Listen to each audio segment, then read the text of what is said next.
వారిలో ఏ ఒక్కరూ జీవించి ఉండడానికి వీల్లేదు.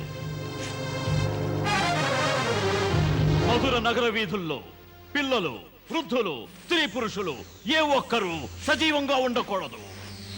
మేము ఈ ధరిత్రి నుంచి యాదవులందరినీ నిర్మూలించాలనుకుంటున్నాం. దాంతో సమస్త యాదవుల పేర్లు చరిత్ర పుటల్లోంచి అదృశ్యం కావాలి. అందుకే మనకు ఇంతటి అపార సేన అవసరం. అప్పుడే మేం కసి తీరా ఆ నగరాన్ని, నగరవాసుల్ని రక్తంలో ముంచి వేస్తాం. మా ఆజ్ఞను పాటించండి.